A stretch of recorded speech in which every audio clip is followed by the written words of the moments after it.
ಜಮೀನಿನ ಬಗ್ಗೆ ಮತ್ತೆ ಸ್ಪಷ್ಟನೆಯನ್ನ ನೀಡಿದ್ದಾರೆ ಕುಮಾರಸ್ವಾಮಿ. ನಾನು ರಾಜಕಾರಣಕ್ಕೆ ಬರೋ ಮುಂಚೆ ಜಮೀನನ್ನ ಖರೀದಿಸಿದ್ದೆ. ತಮ್ಮ ಬಿಡದಿಯ ಕೇತಗಾನಹಳ್ಳಿಯಲ್ಲಿರುವಂತಹ ಜಮೀನಿನ ಬಗ್ಗೆ ಮತ್ತೆ ಸ್ಪಷ್ಟನೆ ಕೊಟ್ಟಿದ್ದಾರೆ. ರಾಜಕೀಯಕ್ಕೆ ಬರೋ ಮೊದಲೇ ನಾನು ಆ ಜಮೀನನ್ನ ಖರೀದಿ ಮಾಡಿದ್ದೆ. ಸಿನಿಮಾ ಹಂಚಿಕೆದಾರ ಆಗಿದ್ದಾಗ ಖರೀದಿ ಮಾಡಿದಂತಹ ಜಮೀನದು. ಒತ್ತುವರಿ ಮಾಡಿದ್ರೆ ಅಧಿಕಾರದಲ್ಲಿ ಇದ್ದಾಗಲೇ ಸರಿ ಮಾಡ್ತಾ ಇದ್ದೆ. 40 ವರ್ಷಗಳಿಂದ ಜಮೀನನ್ನ ಮುಂದಿಟ್ಕೊಂಡು ನನ್ನ ವಿರುದ್ಧ ಷಡ್ಯಂತ್ರ ರೂಪಿಸ್ತಾ ಇದ್ದಾರೆ. ಡಿಕೆ ಶಿವಕುಮಾರ್ ಸೇರಿದಂತೆ ಹಲವರ ವಿರುದ್ಧ ಎಚ್ ಡಿ ಕುಮಾರಸ್ವಾಮಿ ವಾಗ್ದಾಳಿ ನಡೆಸಿದ್ದಾರೆ. ಯಾವ 40 ವರ್ಷಗಳ ಹಿಂದೆ ಒಂದು 46 ಎಕರೆ ಭೂಮಿ ಖರೀದಿ ಮಾಡಿ ಅತ್ಯಂತ ಪ್ರಾಮಾಣಿಕವಾಗಿ ಒಬ್ಬ ರೈತನ ದುಡಿಮೆಯನ್ನ ಆ ಒಂದು ಭೂಮಿಲಿ ಏನು ಮಾಡ್ಕೊಂಡ್ ಬಂದಿದ್ದೇನೆ.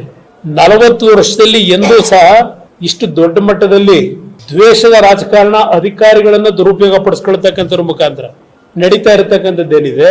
ಇವತ್ತು ಸನ್ಮಾನ್ಯ ಸಿದ್ದರಾಮಯ್ಯನವರು ಇರಬಹುದು, ಸನ್ಮಾನ್ಯ ಶಿವಕುಮಾರ್ ಇರಬಹುದು, ನಿಮ್ಮ ಈ ಒಂದು ಅಧಿಕಾರ ದುರುಪಯೋಗದ ಮುಖಾಂತರ ಕಾನೂನು ಬಾಹಿರವಾದಂತ ರೀತಿಯಲ್ಲಿ ನನ್ನ ಮೇಲೆ ಅತಿಕ್ರಮಣ ಮಾಡಲಿಕ್ಕೆ ಹೊರಟಿದ್ದೀರಿ.